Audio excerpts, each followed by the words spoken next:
Entrepreneurially Thinking is a presentation of BioSTL and CET, Center for Emerging Technologies, with RareGem Productions, changing the way you view new ventures, including you on the pathway to success with your business in the St. Louis marketplace and beyond. Here's your hosts, Cheryl and Christy. Now let's get thinking entrepreneurially.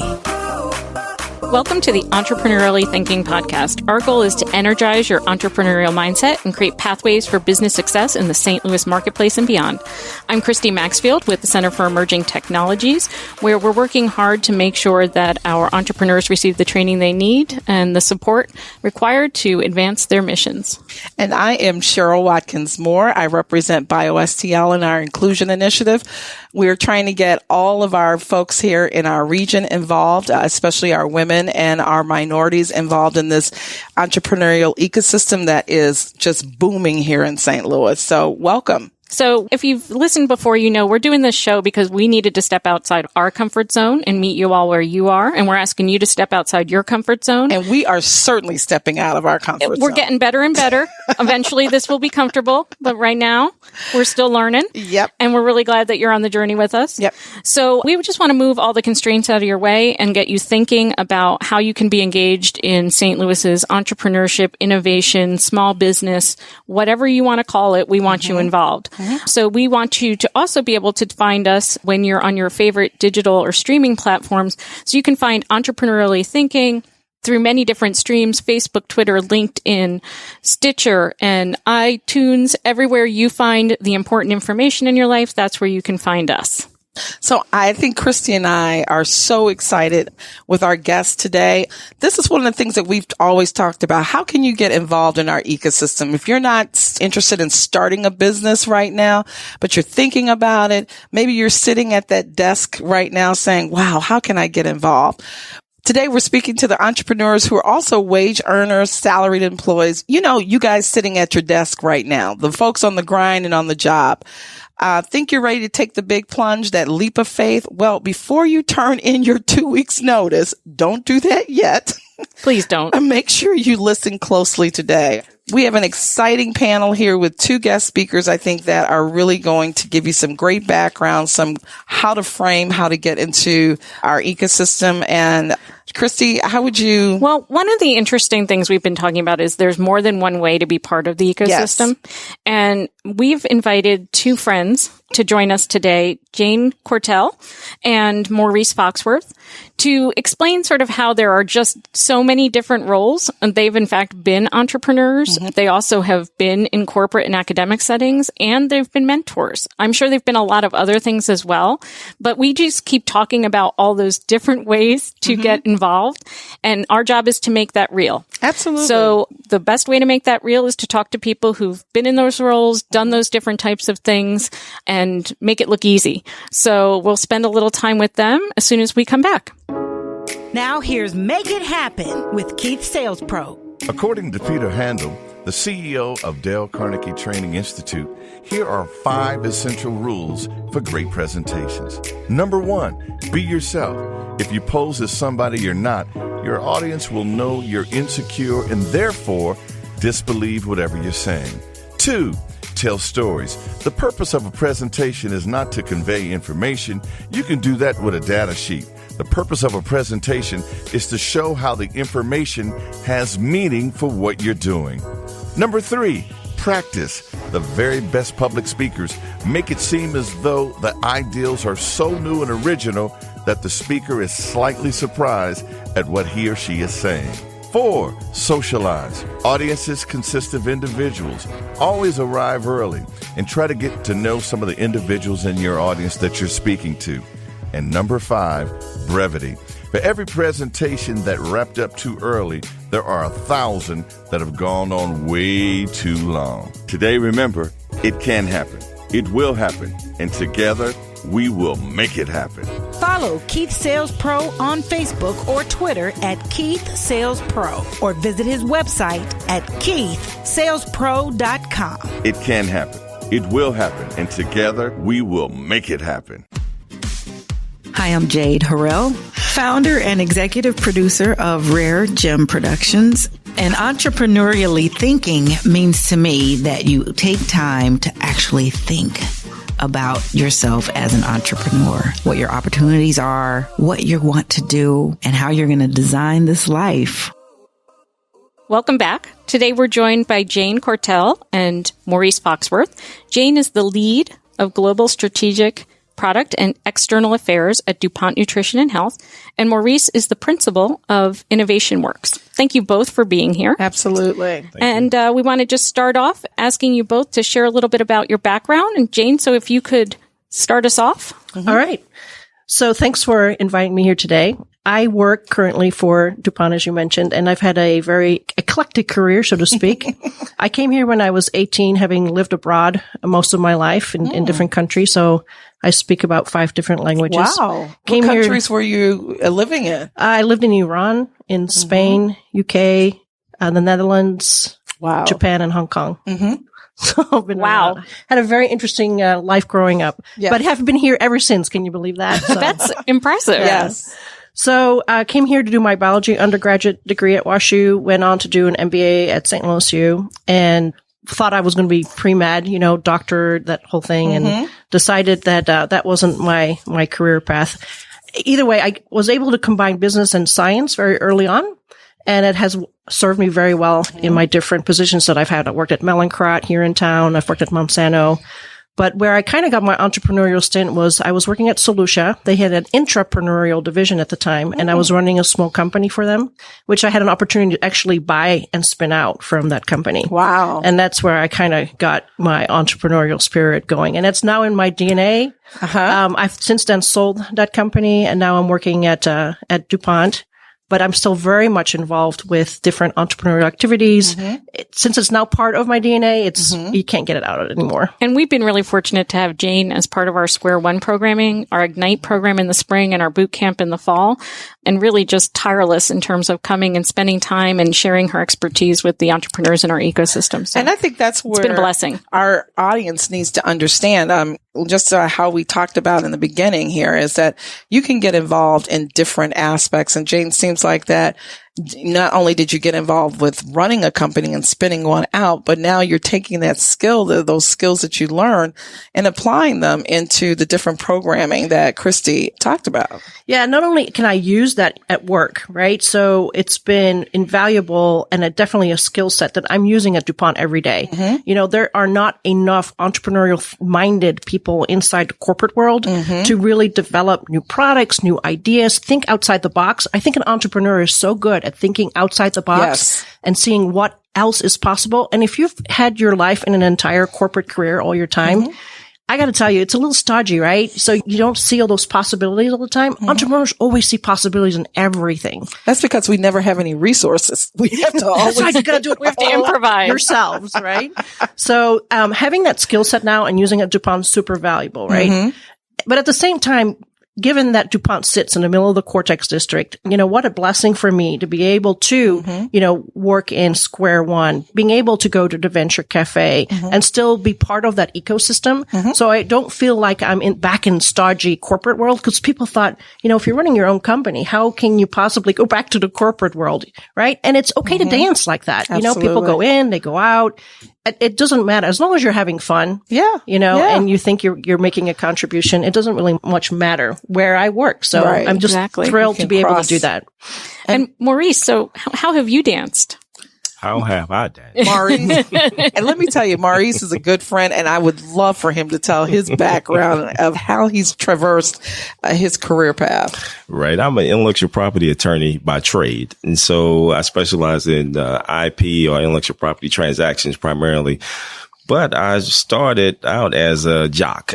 I went to school on the athletic scholarship. And while I was there, I got inspired and connected to technology, particularly simulations and artificial intelligence and things I thought I could never, ever do. And things that are huge now. Yes. Exactly. And at Howard University. And I was fortunate enough to get an opportunity to work for NASA. And from working with NASA and the work that I had done at Howard University in terms of looking at historically Black colleges and universities and their research infrastructure and how those institutions could build research capacity. At the same time, NASA was creating a program to help those institutions build their capacity. So I was probably one of the few people in the country that understood how to work with these institutions. So as part of my background in simulation, they wanted to develop this whole robust training around project management using simulation, similar to what they did for the astronauts. So they brought me in for that. Right after show how old I am, right at the first Challenger accident, I was a part of that team. And also at the same time, I had a dual purpose of working with historically Black colleges and universities and enhancing their ability to do world-class research. And so those years were great years for me. I love NASA. If you look at my car now, I have a NASA sticker on the back. My husband would love to spend some quality time with you. I think I have more space books in my house than I do anything else. But that foundation at NASA kind of ignited my passion for innovation and technology.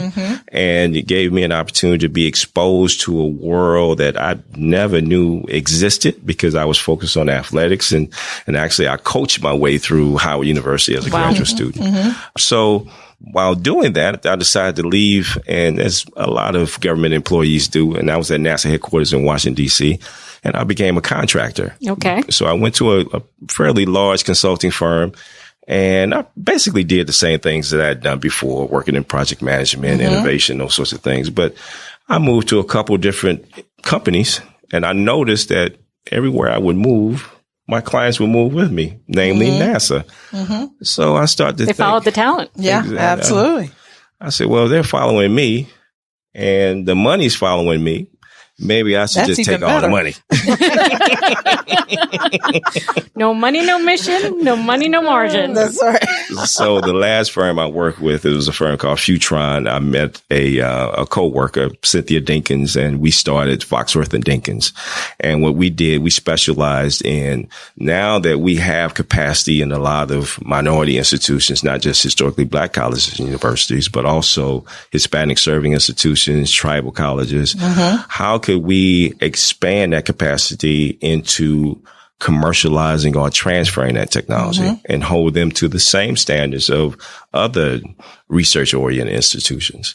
And so we focus primarily on assisting federal agencies, primarily NASA, Department of Energy, Department of Defense, and other R&D focused agencies, and assisting them in building capacity in those institutions to commercialize technology. And we had quite a few successes in that.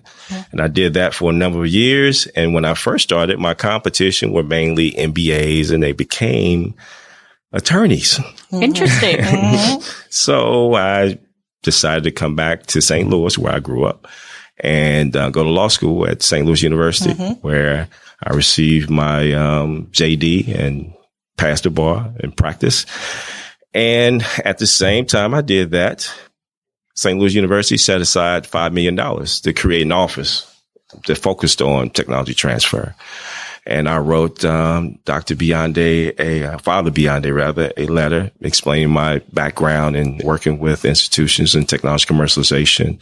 And they hired me as a consultant to create the office and the structure. So I did that. And after I finished, I was going to go my merry way. And they asked me to come in and to help run it and set it up for a little while. Wow. And I said, I'll do that for a year or two. How many years? A few years later, I decided to leave.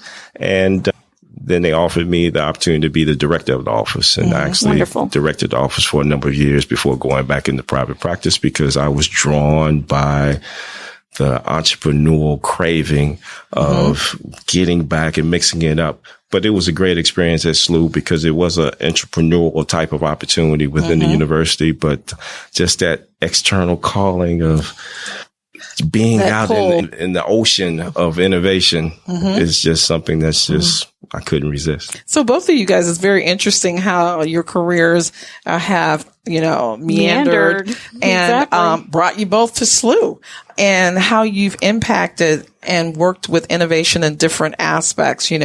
Jane within a large company, and then working and developing a smaller unit within a large company. And Maurice, you looking at technology from a commercialization standpoint and from an academic standpoint, transferring that technology from from the university into, I call it the real world, right? So, for our audience, I think you guys are sitting in unique spots. How do you think folks who are maybe asking questions of how can I get involved? What would be some of your ideas for involved? How could people actually start to engage in our ecosystem? What are your thoughts? Well, you got to just jump in, right? You got to let go of the edge of the pool and just do it. So for me, when I had the opportunity to spin it out, it wasn't also, I was kind of, at that time anyway, I had been in corporate all my life. And so what essentially happened was the senior management came to me and they said, look, we're looking at selling Solutia, and all these entrepreneurial companies that we have, we're going to either sell them off or shut them down. Wow. So I'm like, okay, well, I just, built this thing up for the last 2 years and now my little baby's going to go, right? So I come home later that night and sat down at the dinner table with my husband. And I said, well, guess what? Looks like I'm going to be looking for a job in the next 6 months, and he's an attorney by training. And he's like, oh, we should buy that company. And I'm like, sat there like across the table from him, like, you're kidding me, right? Like as if they're ever going to sell it to us, Was that a new tendency for him, or did you think he had that in him? He had that in him. Okay. He had been an attorney, had a private practice, he was kind of a self-made man, in quotations, for, for his entire career. So he was an entrepreneur. So he was from the get-go, right? And I'm like, wow, I don't know. That's a little scary. That's a little daunting. But your concern was that they wouldn't sell it to you. Right. Not that you couldn't do that. Interesting. Right. Kind of like that mindset of like, I'm a nobody. But, that's old BS, but right? You were running it. Right. But I was running it. But I was running it in a corporate world. So I couldn't do this outside of the corporate environment, right? Well, long story short, this was in 2008. And so the financial environment was a little challenging. But we took a little mini roadshow around the St. Louis financial institution to see if we could find people who were willing to invest with us in buying it out. And like I said, that was challenging because of the condition of those years, right? The economy was in pretty bad shape. We did end up finding a number of private angel investors that went in with us, and we ended up exactly doing that. And then my husband and I ran that company for a number of years together, and not for the faint, by the way. If you really want, you got to have a strong marriage to be able to, no kidding. have your husband be your boss. Oh my God, he liked to say, if he were sitting here, he's like, yeah, I acquired my wife twice. He's lucky he's still around to say that. Right. But here's my point, is you're just going to have to take the plunge. If you sit there at the sidelines, nothing is going to happen. If you really want to get engaged, just get engaged. Talk to somebody who already is an entrepreneur. Come to lots of the different events that are happening in the Cortex ecosystem. Venture Cafe is an obvious one to point to. Yep. Right? But sitting on the sidelines, guys, it's not where the game is going to happen. You got to get on the court.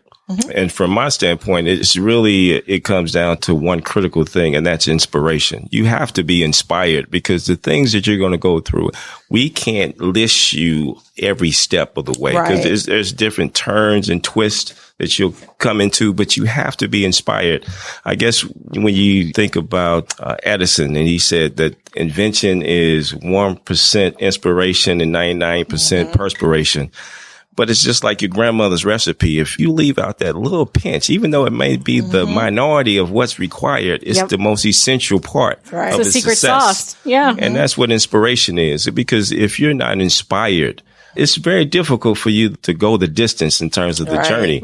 And so find things that you have passion about, that you're willing to. I tell folks, I do what I do. I will do it for lunch money. I don't want to do it for lunch money.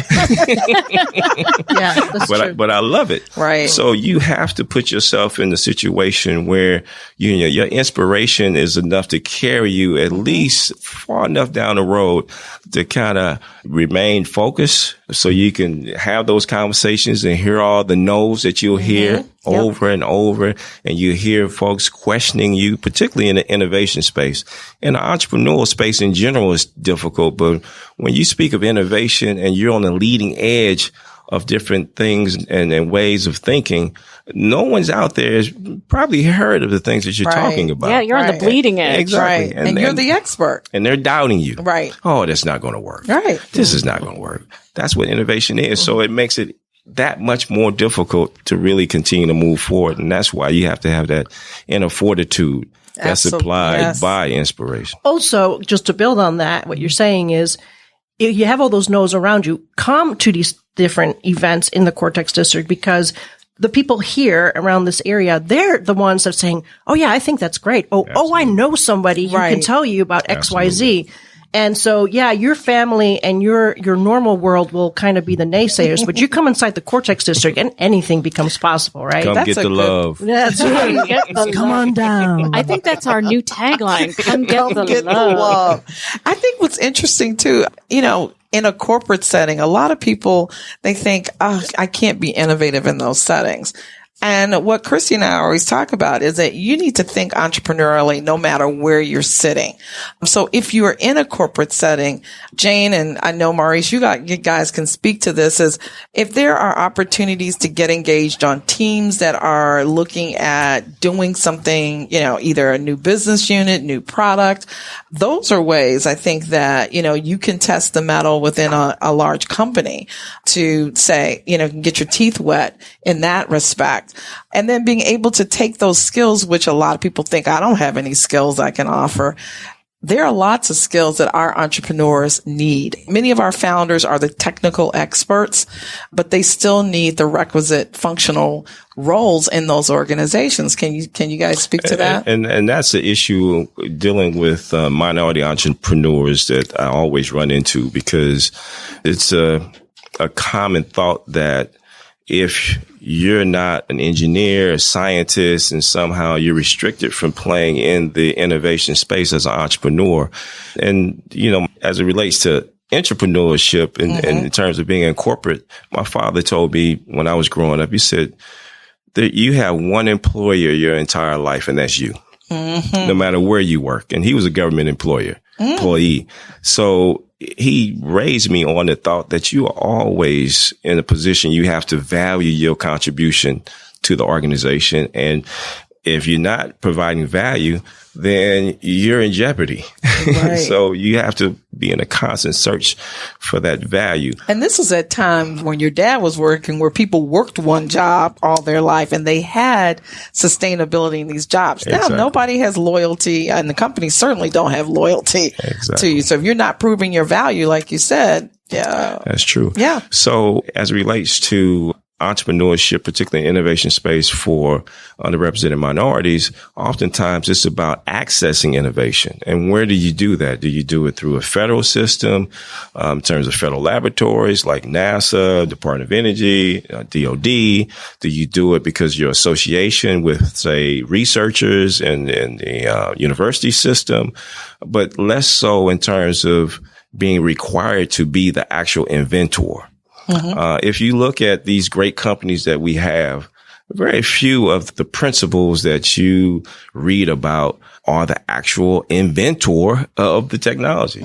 They are managers. They are executives that saw an opportunity. We can go from Bill Gates to Jobs on down the line. So how do we connect these groups of women and minority entrepreneurs to innovation and build a set of know-hows and skills and management and leadership qualities around that to bring those technologies to market? And I think that is why that passion, that inspiration is so important, because those are things I can't give you. Right. I can give you how to read a balance sheet. We could do a bunch of other different things. But if you don't have that in the gut type of that fire, in your belly to do this, it's difficult. You can't manufacture that. Absolutely not. We're going to take just a quick break and then come back and continue that conversation a little bit more. Maybe you're doing all you know to do to be alive and well. Everything might look great on the outside, but you might be carrying a whole lot deep on the inside. Something happens every day. It's things that catch you off guard, things that might make you just come out the blue, and it might make you a little bit stressful. And then therefore that trigger there leads to another trigger, what makes you want to compensate for that feeling. No matter what things look like right now, keep holding on. You just have to appreciate what you have and what's going on right now. Get tips to take 5. Go to aliveandwellstl.com. entrepreneurship, I think, is a means of achieving your dream. And if you have a passion and you have a dream, I would encourage everyone to dream big and then pursue that dream with a passion. So Jane and Maurice, you touched on that fire in the belly. And I think we've got some folks a little fired up, but they're also not ready to leave their day jobs. And you guys spend a lot of time working with entrepreneurs. We often say young, but what we really mean is new. Folks who are at the first time exploring this. And in some cases, as Maurice said, they are the technical founder, but they need non-technical team members, non-technical co-founders. They certainly can't do it on their own, as we know. Could you talk a little bit about what you see as some of those greatest needs? So if I'm out there and I figure, I know some stuff, I might be able to add value to the work that's being done by those entrepreneurs, but I'm not quite sure. How do we get folks over that hump? And how do we do that by letting them know what our entrepreneurs need? Yeah, well, opportunities are few and fleeting, right? So if you just sit back and just wait for something to happen, it ain't going to happen, right? You really have to start, taking that leap of faith, getting over that edge to pull, just do that. So coming into the Cortex districts, there's lots of opportunities. I can't even describe to you the things that are all here, but the first one that I love to go to today, as because it's right across the street from DuPont, but I probably would come even if I weren't sitting here, is a venture cafe.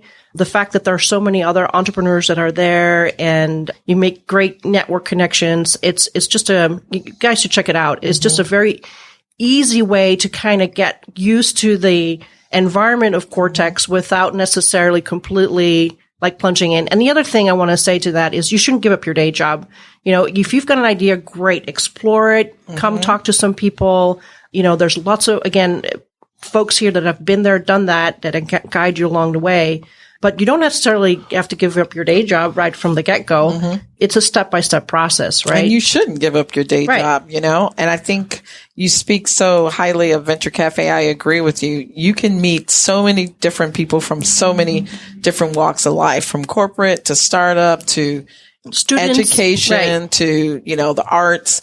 And I think it's a great opportunity to test the mettle of your idea. And even if it's not your idea, like we were talking about, if you just think you have the opportunity to add value to the idea person, I personally describe myself as an operational entrepreneur. I'm not coming in with a big idea, but I know how to take a big idea and turn it step by step into a reality. Right? So there's probably more me's out there. And I think Venture Cafe and places like 1 Million Cups give you a chance to peer into what those idea folks are thinking and maybe even see yourself as part of that team. Right. From my perspective, it's really understanding, and I use sports analogies all the time, understanding your best pitch. Because if you understand your best pitch, I can guide you. I can set up the batter. We could do other things, but make sure that you always throw your best pitch. And, because if you're not throwing your best pitch and you're trying to be something that you're not, you're trying to work outside of your skill set, outside of your comfort zone, it makes it very difficult for others to work with you. Yes. Because you want to come to any relationships or partnerships or alliances bringing your strongest attribute to the table. Because when someone starts to notice that, you're not strong in these areas, you're kind of setting out to be strong in, then it kind of takes a lot of wind and air out of the relationship and the possibilities. So come to the situation knowing your best pitch, understanding your capacity, your capabilities, just like what you mentioned. If you're an organizer, a manager, if you're an inspirer, if you are a technical person, know that this is what I bring to the table, and I need these other skills to kind of augment what I bring to the situation. And I also think that Christy has a great program for folks. If you want to bring your skills, and we need mentors, especially women mentors and those minority mentors that have great skills in the Square One program. Absolutely. And we are increasingly able to recruit more women and underrepresented minority entrepreneurs into the program. And frankly, they need to see themselves at the front of the room as well, whether that's as a subject matter expert on IP and company formation or if it's as an entrepreneur who's sharing their story. That's really important.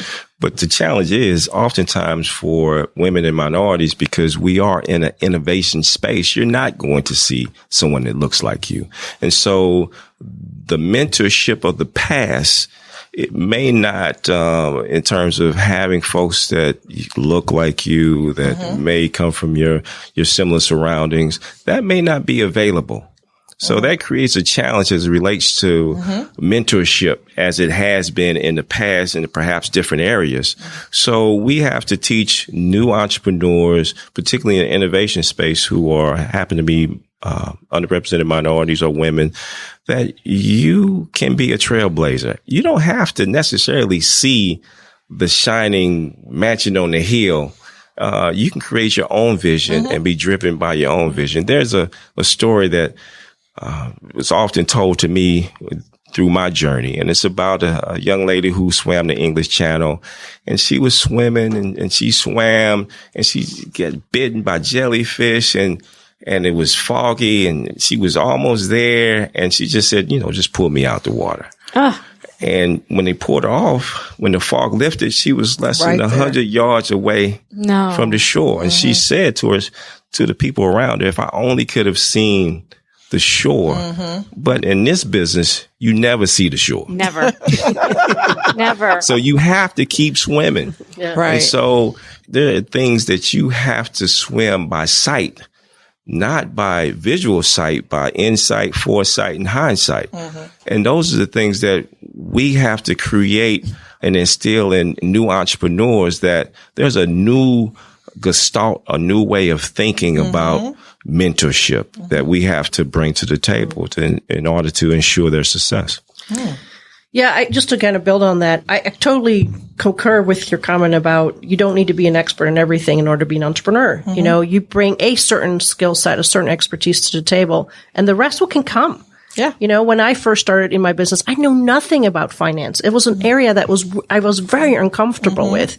But again, with the mentoring and with the training and, kind of like diving in, you've got to be able to understand the financials of your company and your cash flow and your balance sheets. At the beginning, that was daunting to me. It isn't anymore, which again is another skill set that now I can bring to the table anytime, right? To mentor or even to bring into DuPont and I have this enterprise thinking. I'm not just a marketeer. I'm not just a business developer. Right. I have a lot more things to bring to the table. And I think mentors make it safe for a lot of folks, to ask questions, because if you don't know a particular, if finance is not your strong suit, having someone to go to say, what, can you walk me through what are the highlights that I need to understand with the financial projections or whatever. And that's why I think the Square One Ignite mentorship is great, because in the couple times that I've mentored there now, you see a lot of people that have a certain expertise that they bring, but then they're completely lacking something else, right? And it's totally fine. Like this pitch you were talking about, Maurice, I was just thinking is like a lot of people don't like to do public speaking. They have a great idea, but they're so afraid of that pitch, right? Again, there's so many different ways that we can get somebody comfortable with being able to know your own strengths, like you were saying, Maurice, and just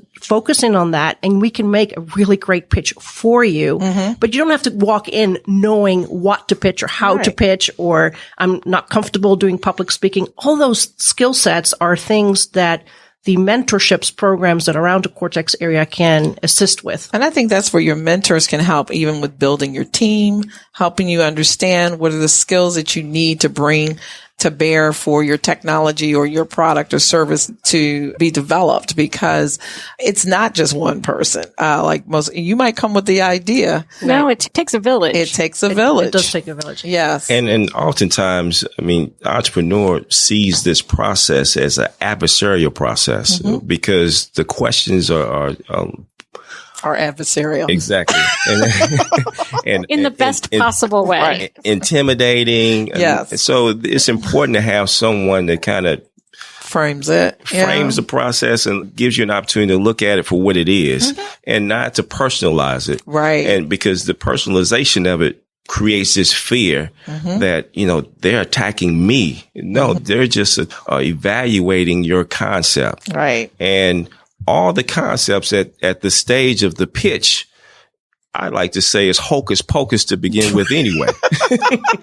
They are educated guesses with a little hocus pocus. Gotta have that passion. Really. So there's some things that we know that the person on the other side, they like to hear and that you have to deliver on. And there's a certain perspective that you need to portray and believe in. But again, those folks on the other side, they have their perspective and they are totally trying to figure it out from day to day, year to year, month to month. Because in the world of innovation, if you stay the same, you're not staying the same because things change. Yeah, so things will pass you by. And you made the comment a few times, Jane, that, you can't wait for the opportunity to come to you. You've got to go out there and seize that moment. So as we wrap it up here, and it's hard to believe our time together is already coming to an end. I know. But it's been such a great discussion. It has. It's and great. what I found really inspiring from Maurice, really framing it of our mentors don't need to look like us, but also our mentees don't need to look like us either. So we can see the potential in others who don't necessarily look like us. And we can also learn a lot from people who don't. But if we're willing to be coached, if we're willing to be pushed and challenged on our dream, and we have the fire and that inspiration that both Jane and Maurice spoke about, then we pretty much have a good recipe for moving out and moving beyond. Think so. And so I hope you'll all leave us today with that fire in your belly and with that belief that you can push on and push forward, whether that is as the entrepreneur or as we've been talking about as perhaps that mentor, subject matter expert, or potential team member as part of a new venture. Thank you so much for being part of the conversation. Yes. Thank you. Helping us to think entrepreneurially. And we hope that you'll join Entrepreneurially Thinking on your favorite digital streaming platforms. And we look forward to having you back. Don't quit your day job. Changing the way you view new ventures, igniting your thinking about entrepreneurship. It's Entrepreneurially Thinking. Get connected and discover more. Visit our website for show notes, resources, information about our guests, upcoming events, and of course, all your favorite episodes. If you have any questions, be sure to leave them for us in the comment sections, and be sure to leave us a 5-star rating on iTunes. The best way to show love is to share. Let everybody know that you're thinking entrepreneurially. So visit our website, entrepreneuriallythinking.com. #ETHINKSTL. Entrepreneurially Thinking is another positive production of RareGem Productions. Thanks for listening.